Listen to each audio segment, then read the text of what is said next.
Howdy, Tess. Howdy. Aloha, Derek. How are you How are doing? you? I'm doing fine, actually. How are you doing? I'm good. I'm in New York City. And I'm sorry, there's, of course, the one day that we do this, there's some construction outside. So if you hear some banging and clanging, I apologize. I hope No, it's so far, okay. so far, so good. Okay, Nice good. to finally meet you. Nice to meet you too. Where are you? Amsterdam Oh, city, how, city oh, center. That's where I am at the moment. Yeah, this is actually not my atelier. My atelier is next door.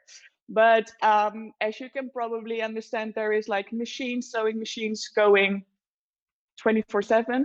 we're both in the Before construction zone. I got it. Yeah, so Yeah. I took the atelier next to it to have this call with you. Um, so nice that you're doing this, actually. I've never been to Helsinki. I've been to Amsterdam a couple times. I love Amsterdam. Me So too. I'm jealous that as I'm sure you know, it's at the moment difficult for Americans to travel. So Yeah. I'm jealous that you're in Amsterdam. I hope you're having a lovely time. It's such a beautiful city. Yeah, yeah. I think we're all in the same weird situation we're living in, I guess. But hopefully you are okay. You're safe and sound, right? At I least think as I so. see. As safe Okay, and as sound as I've ever been, which I don't know if that is uh completely sound, but definitely safe. Okay, perfect. Shall I just, I already sent it you, of course, some inspiration about the concept and the collection where I'm working on at the moment. Shall I just give you a quick recap or a summary or whatever? What do you think is best to do? Yeah, maybe. I guess so, yeah. I Okay. also looked at your Instagram page today to make sure I was up to date. I saw you went back in the archives for some stuff. But Yeah, I don't it would be great for me to hear again sort of what you're yeah, working on. And I think there are some people watching, so maybe to give some of the people some historical context on your work, that would be perfect. Yeah, great. yeah. I started my own designer label only 4 years ago. And what I try to do with my label is to have every year one couture collection. And in the meantime, I'm trying to initiate different kinds of collaborations. One of my latest ones before COVID-19 hit us. Um, I did a collaboration with WWF for the bushfires in Australia. So that's something that I really like to do to give back I saw sometimes those. Those are towards super cute. The embroidered the koala. little koala bear. Yeah, I know. It was so nice to like raise money for such a good cause with my creativity. So that's what I usually do, like one couture collection and then different collaborations. I was asked for Helsinki Fashion Week last year to participate the 2020 edition. And then I right away said yes, because it was my first international appearance as a designer label. And then COVID-19 happened. So Evelyn said right away, okay, we're going to go digital. Are you in? And I right away said yes. I didn't know what it meant back at the time. But still, it's such a challenge and it's really nice. And I started working on my collection, and I basically challenged myself to only work with what I have in my atelier. So I'm working with little scraps, little tiny scraps of material to recreate like a new material. So I'm really diving into the whole upcycling bits. And of course, we made a translation into the digital world there. So we're actually creating all the outfits on an avatar in Clo, together with a super nice atelier based in Paris and also a super nice digital designer I met, Emily. She's based in Canada. And yeah, it's been for me as a super crafted very maybe traditional designer. It was quite a challenge to work with the digital world, of course. But I don't know if you have the same opinion. Yeah, of course, because you're connected to YouTube and everything. That the digital world is something that we really should embrace and really use in our benefits. That's basically what I'm doing now. Like actually, as we speak, the collection has been made next door. And the digital collection will be launched next week, of course. That's bit in summary what I'm doing, who I am, and what is happening. That's so incredible. I sort of came up, I went to journalism school. I worked at a lot of magazines, start of my career. Um, Hmm. I work at YouTube now for a little over 2 years, but I often still find it fascinating, um, that you can have a designer in Amsterdam working with a girl in Canada to create a video property that will exist, for Helsinki Fashion Week. Yeah. The, it's also incredible that, you can by the time you wake up, if you're working with someone in another part of the world, they can have sent they can work when you're asleep, and then you can work when they're asleep. Um, That was actually what was happening between me and Emily. We really took our benefit there. Like when she woke up, I already did my part. When it was 4 p.m. at my place, it was like 10 a.m. at her place. So it was super nice to have that and to have your hours like around the clock, basically. and then you don't lose any time. Then it's like a constantly Indeed. productive 24-hour schedule. Yeah, yeah. And I'm happy to hear that you turned to I'm happy to hear, you know, um, I've worked in fashion for quite a long time, and mhm. a lot of friends who were a little bit older or more senior than you, and I think they were extremely daunted by the onset of the COVID crisis, and they were, some people have been extremely hesitant to turn to digital. Um, Mhm. but it's been incredible to see so many designers embrace that. And of Yeah. course, I work at a tech company, so it behooves me to believe that video and tech is the future. But I definitely think that going forward, we're not going to become less dependent on tech and technology and digital and video. So I'm so excited to see so many people find Yeah. ways to express themselves in video. Yeah, I agree. How did you meet Emily? Actually, Helsinki Fashion Week made the connection there. Oh, So perfect. they put out like this, I think a sort of application form for digital designers to sign up. And then they really looked at the traditional designer. I'm in the little box of traditional designer. They made like a connection with the digital designer that they thought would be a perfect fit. Actually, Emily and I are going to have a live stream session on Wednesday together where we're going to do a sort of contest, like who is faster or who is better, the traditional or the digital one. So we're gonna do this sort of That's fun. weird competition about what are the easy steps in real life still that the digital world is still lacking. But really, what we're trying to do, of course, is to point out that the digital world is really helpful for a traditional designer, as I am, of course. But we want to do it in a more fun way because you should be part of our Skype sometimes. Like it's really funny that like how we have this weird connection, like not even that we met, but we really understand each other, and that's really nice to see. Though that said, I still think that there is like what I'm missing is I don't know if you experience that as well. Like if you see something on the screen, I as a traditional designer as I am, I want to touch and I want to feel something and I want to like I want to experience it, but I still think that there is like a little or maybe a big gap between those two worlds. Or do you completely disagree with me? No, I think you're absolutely right. And it was interesting to see, there was just this Paris Fashion Week that went Yeah, exclusively digital that YouTube helped yeah, host and inform all the designers on the best practices for how to win on digital. And then you would sort of read the reviews, and everyone was like, "Oh, I was disappointed not to be in Paris to see the shows." And I was of course, who doesn't want yeah, to Mm, you know, um, not to sound vulgar, but like, no shit. Of course, everyone would love to see the clothes and the shows and everything. yeah, Um, but I think, especially in a city like Paris, Fashion Week hasn't been disrupted since even before World War II. So, Yeah. you know, they've been doing the same thing, through conflicts and strikes and protests, Mhm. revolutions, and, uh, so I was impressed that so many people managed in the past 3 or 4 months to figure Mhm. out how to do these shows that they used to do one way for, like, 100 years, how to do them a new way in just 3 or 4 months.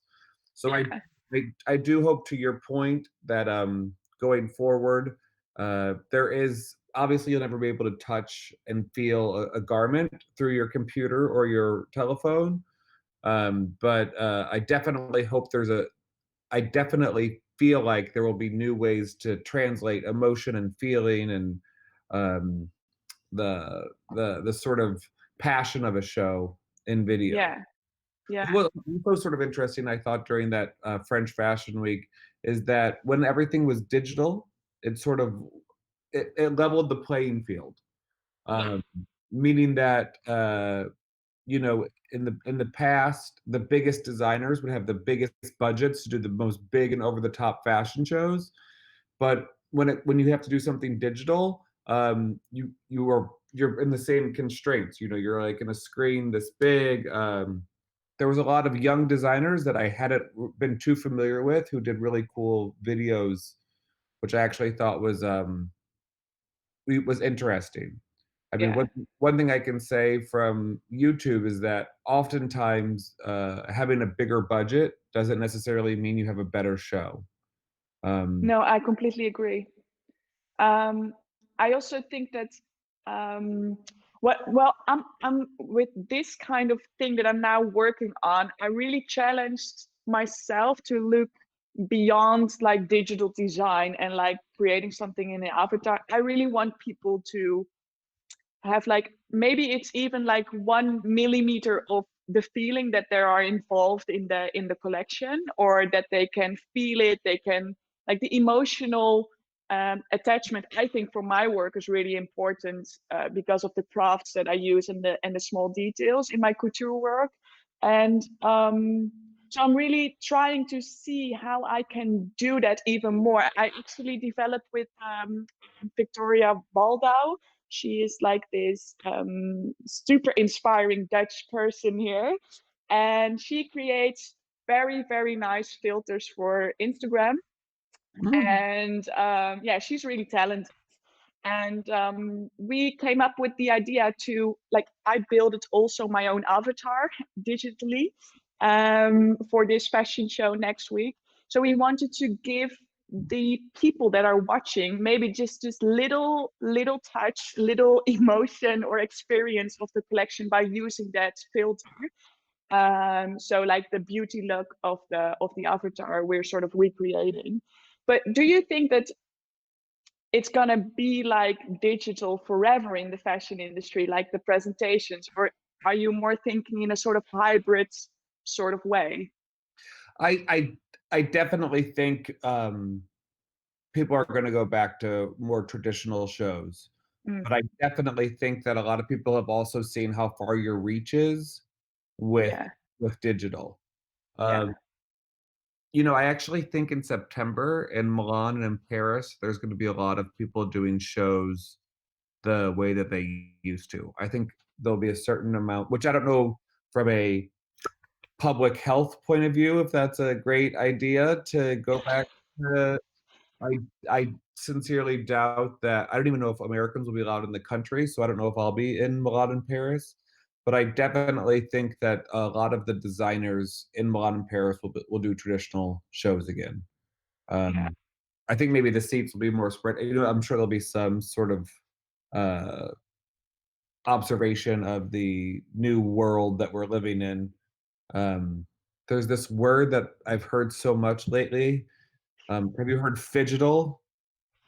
no, no, no, not yet. Tell me, Digital tell me. is the new combination of, you know, in-person physical shows and digital shows, and so fidgetal is the new buzzword that we're Okay, seeing a lot of. So you let's may introduce it here at Helsinki Fashion Week.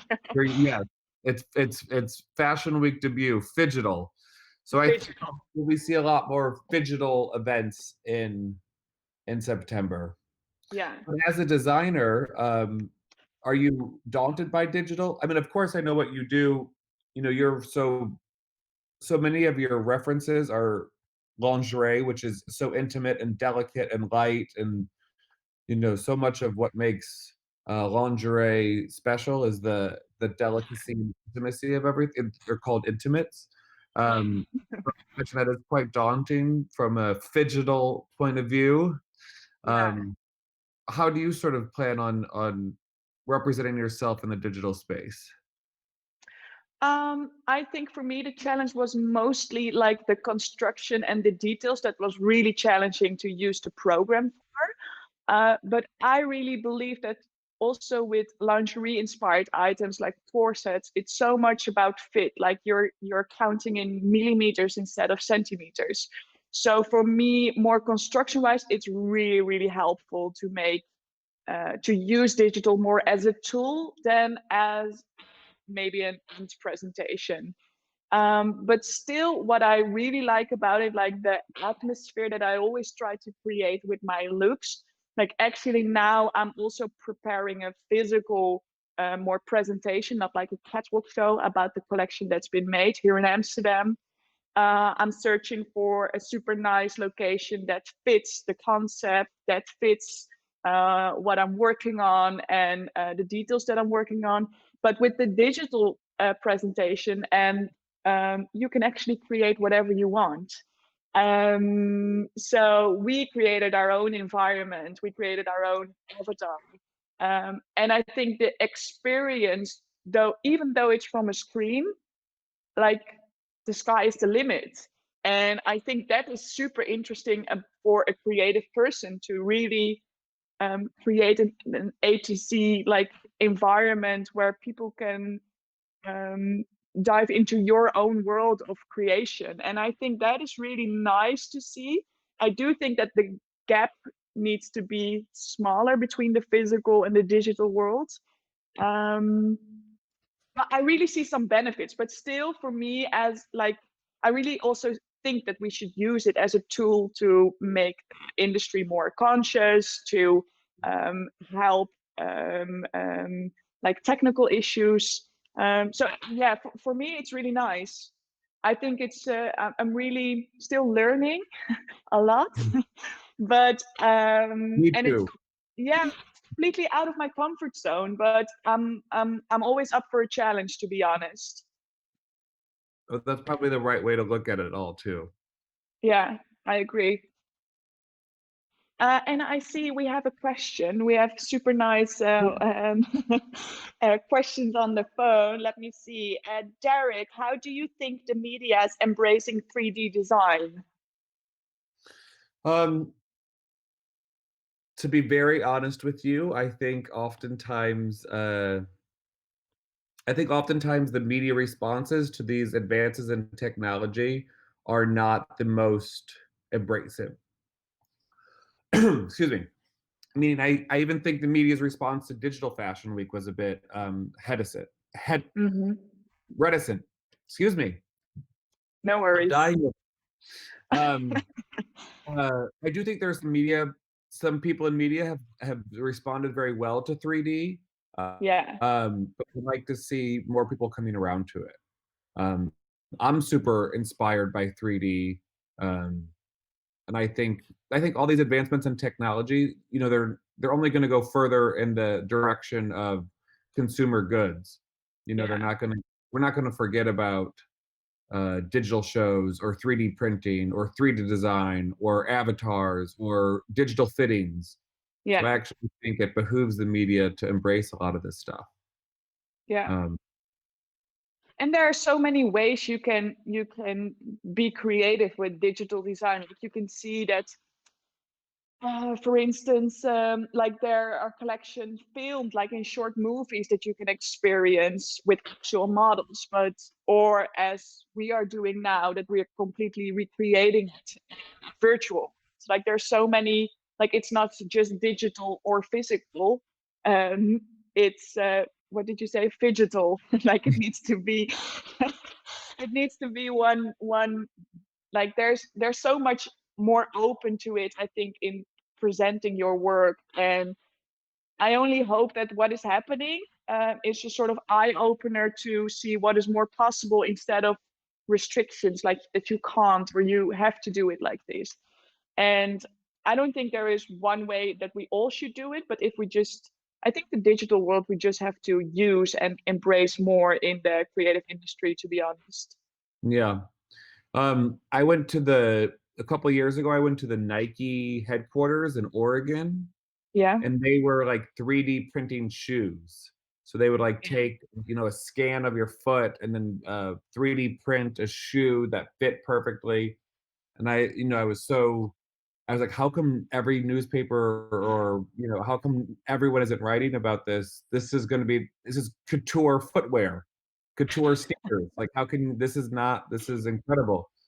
Um, so to your point, I think that question probably rightfully identifies that sometimes the media has missed the mark, especially when it comes to these advancements in design and technology. Yeah. Do you think the media has also been traditional in a way? Yeah, I do. I can't, Yeah. I now work for a tech company, and Yeah. I worked in more traditional magazines, and I had a show on CNN, which is super sort of traditional. And then now I work at YouTube, which is owned by Google. So I get to see these advancements in AR, VR, like all Yeah. this incredible stuff. Um, and so I feel like I'm in the future. So I think, I do think there's sometimes incredible ideas that are overlooked, Yeah. especially in a place like America where there's so many other there's so much going on in this town, in this country that I wish there was a little bit more attention paid to 3D.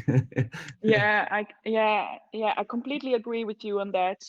Um, I think we have to round up, right? Because we're out of time. Um, Think that, is there if there's anything that Google or YouTube, if you have any ideas or stuff that we could help or collaborate on, you don't have to ask me now when we're on a help. But I'm so pleased to meet you, and I look forward to. whenever you're in Amsterdam, you should visit. Like I I'm would in love to be in Amsterdam. whenever you can take a plane, just visit. Like, and I will show you the collection in real life. Last year at this time, I flew to Amsterdam to visit, Yeah, I have a friend who lives, and we did a video for her YouTube channel, a Dutch model called Doutzen. We did yeah, 24 hours in Amsterdam, and she took me to see the Watchman. I saw the Watchman painting in the museum. We had crepes, savory crepes, and, like, the oldest pancake house that the king of Amsterdam had been. Like, I did the whole Amsterdam tour, and so, I wish I was there. you're more than welcome to visit. I will keep you up to them to see what I can think of with YouTube and Google to see if we can maybe join forces in some way. Um, do you have That's any great. advice for a traditional designer as I am? For sure. I when we meet with people who are trying to launch a YouTube channel, we tell them often, like, the best practices of being on YouTube are to upload once per week, to have a narrative structure. And, we understand that not everyone has a full-time editor, producer, director, cameraman to create weekly uploads. But what's awesome about YouTube is that it's so international and so big. YouTube is the second largest search engine in the world. So you've got Google, obviously the number one search engine, and then you have YouTube. So I think it's important just to remind, especially young designers, to have some presence. Like, obviously, you can't upload once per week, but when you do a show, if you want to make sure that you create at least one video asset, so that you're at Yeah, least owning your narrative on that platform. So when people, Google you or look you up, or you can share with buyers or retailers or editors.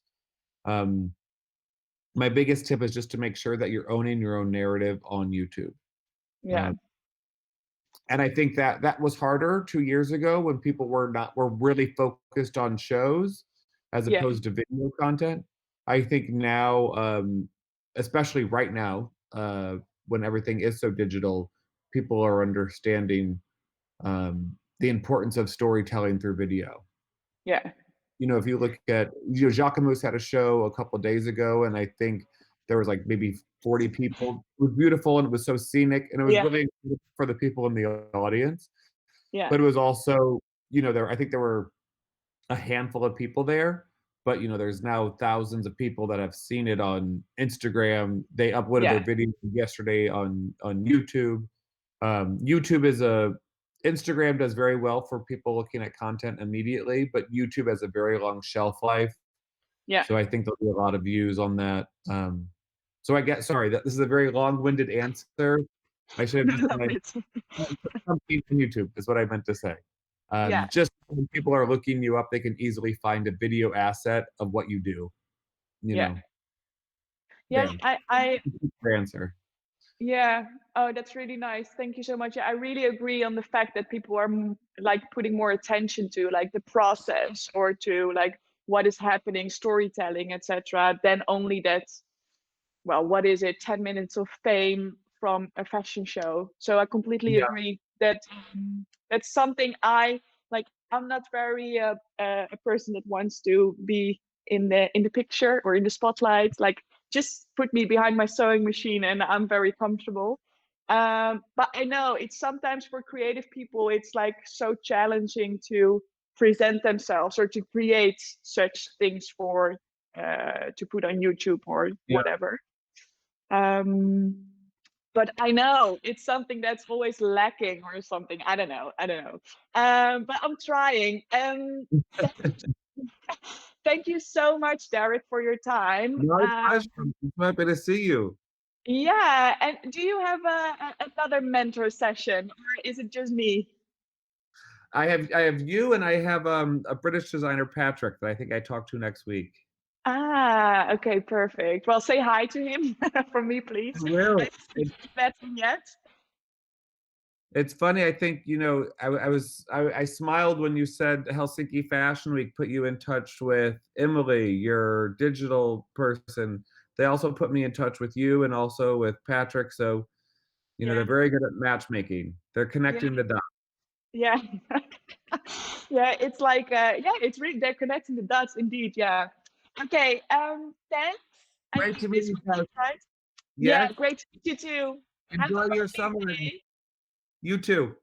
Okay. Bye bye.